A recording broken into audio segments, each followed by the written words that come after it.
Hi there, welcome to this another session on programming for analytics, introduction to R programming. Today we are dealing with session 6, which is called as lists in R.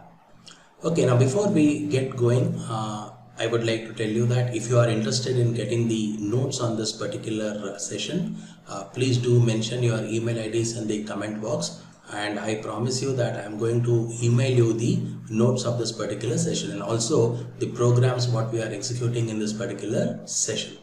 So before we actually get going on to the actual video, so I just want to share you one interesting fact about R. So what is today's interesting fact?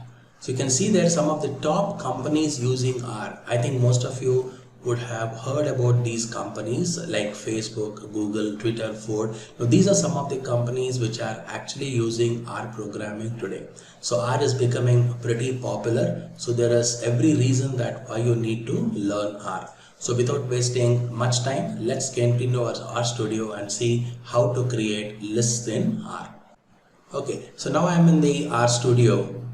So the first and foremost thing you need to understand is what is a list.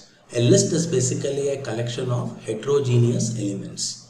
So we know what is a homogeneous elements. Homogeneous elements means elements of a similar data type. Heterogeneous elements means elements of a different data type. Now we shall see how to create list in R and see how to print those lists. So in order to create a list in R, you have to make use of a function called a list function. Let's see how to create and use that particular list function in R. So the first and the foremost thing what I am going to do is I am going to give the name of the list. So let me call the name of the list as name. So I am going to make use of the list function. Then I can give some values to that particular list. For example, I'll give the values of colors, say red. Then I will say orange. Then finally I will say yellow. Now I told you that a list is a collection of heterogeneous values. So to this particular list also I will give you heterogeneous values. That means I'll give some integer values as well. Something like 23. It's a numeric value in fact. 23, 45, 56. And let me give some logical values like true, false. And also let me add some decimal values also, say 45.6 and 67.8. Okay, great. So my list is done now. So my list basically consists of characters, it consists of numericals, it consists of logical data types, and it also consists of decimal values. So when you actually create this particular list and run it, you can see that the list is being created. So I want to print that particular list. So if I want to print the list, I can say print name. So when I say print name, so you can see that the list is actually appearing on your output. So what you can see from here is, you can see that red, orange, yellow, 23, 4, 56 and true, they are all appearing in the output. Now you can see some number before it.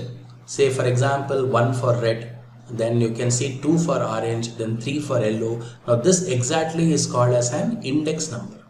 So what is an index number? So index number will tell me the index position of that particular item in the list.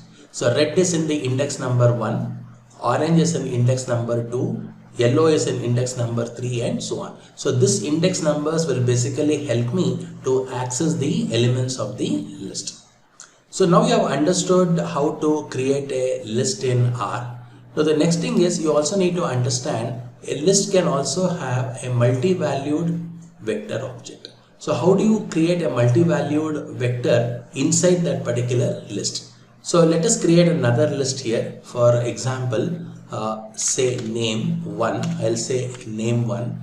Name 1 is equal to, so I'm going to add few characters here. A is one item, is a character item, B, then C. Now I will create another item here which will be a multi-valued vector. So how do I create a multi-valued vector? So you know how to create a multi-valued vector in R. You have to make use of the combine function. So I'll make use of the combine function and I'll start giving some numbers, say 12, 13 and 14. So now what you have basically done, you have created a list which actually consists of name 1, and it has got characters A, B and C, and it has got one multi-valued vector which is being used in a combined function as 12, 13 and 14. So you have not given the list function here, so you have to give the list function there. So the list function basically helps you to create that particular list. So now you have basically created a list which consists of A, B and C. So these are all the list items. Then you have this particular combined function which will take the value of 12, 13 and 14. So now when you run this particular line of code, you can see that the list is being created, and you can see that particular list has been created in the console. Now you want to print the output of that particular list. So I'll say list name 1. When I say print name 1 list, so I can see that A, B and C are appearing here, and you can see in the 4th index you have an multi-valued vector which is 12, 13 and 14. So this is how I can make use of an multi-valued vector inside my particular list. Okay, now we have understood how to create a list and how to basically create a multi-valued vector inside the list. Now you can also create a list using a sequence. Now you know what a sequence is. Last class we have understood what a sequence is. We are going to give the colon operator to create a sequence. So we can also create a list using a sequence. Very simple. So how do I create a list using a sequence? So I will call my list as L1. So I am going to use my list function and I am going to give the value 1:5.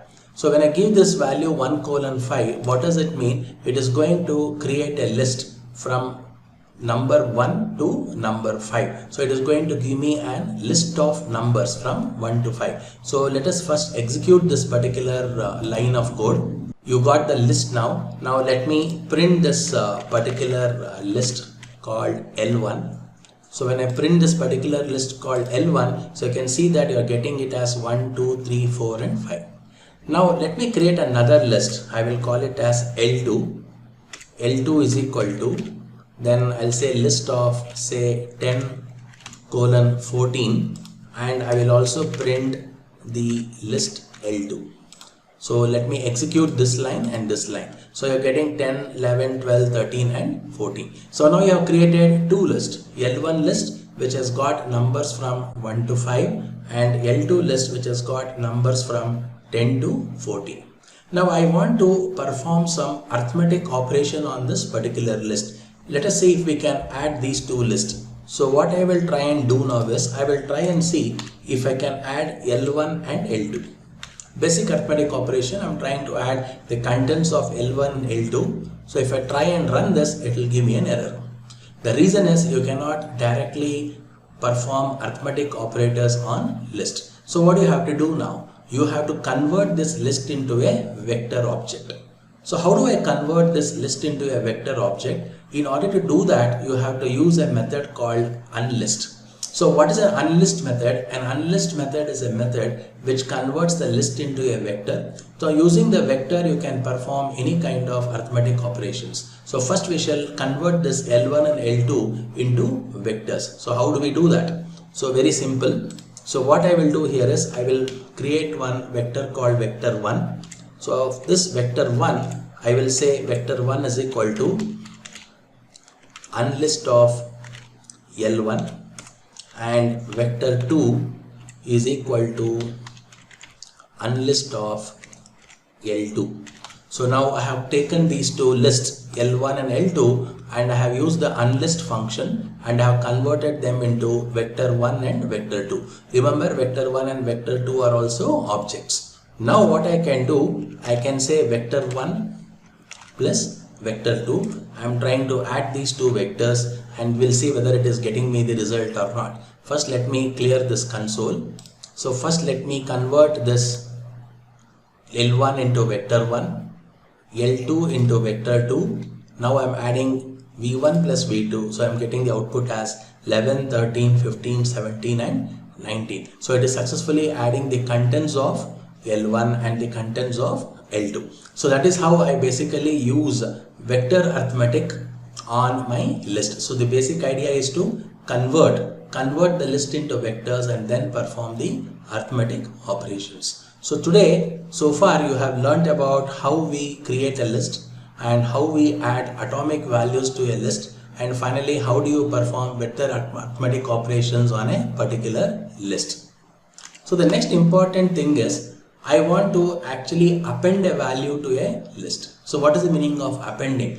Appending means adding an item to a list. So you already have a list of items. Now I want to add one more item to the list at the end of the list or at the tail of the list. So how do I do that? In order to do that, I make use of a function called as an append function. So what is an append function? An append function basically appends the value to the list. So how do I do that? So first let me create a list now. Let me create a list called test. So test is equal to list. So I'm adding few items into this particular list as car, then bus, then truck. So these three items I have added to this particular list. So let me run this particular line of code. Okay, my list is successfully created. Now what I am going to do now, I am going to print this list, say test. Now when I run this particular code, you can see that car, bus and truck is getting printed. So in the index number 1, in the index number 2, in the index number 3. Now I want to add one more item to this particular list called as test. So what is the item I want to add? I want to add another vehicle called as a scooter. So how do I do that? So what I'll do that, I'll use a method called append.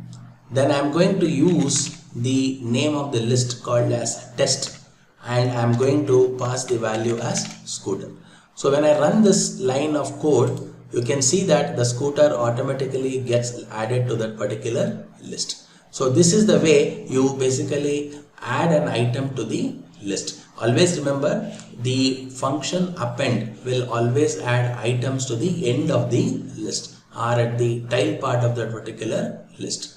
Okay, now having understood how you add an item to the end of the list, now it is also important to know how to access the elements of the list. So accessing the elements of the list is very important in programming. Now how do we do that? In order to access the elements of the list, we have to make use of the subscript and we have to put the index number in the subscript. So let me take an example.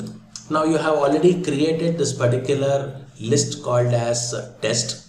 So in order to access a particular element in that particular list, so I can say print test and I want to get the element in the position 1. See, I'm here giving it in the console. You can also give the command in the console as well. So you can see that you are getting the output as car. Or I can also say something like this, print. I can use this element called as 3. So I want to access the third element. So you are getting the output as truck. So like this, you can access the element of an particular list giving the index position. So far in this particular list, you understood that a list is a collection of an heterogeneous elements. List can also have multi-valued vectors, and list can have an append function to append the value to the end of the list. So if you want to perform any kind of an arithmetic operation on that particular list, you have to make use of an unlist function to convert it into a vector, and then only you can perform arithmetic operations on that particular list. So these are some of the things which is very important in terms of list. So thank you so much for watching this particular session. I will see you in the next session. Till then, take care and bye-bye.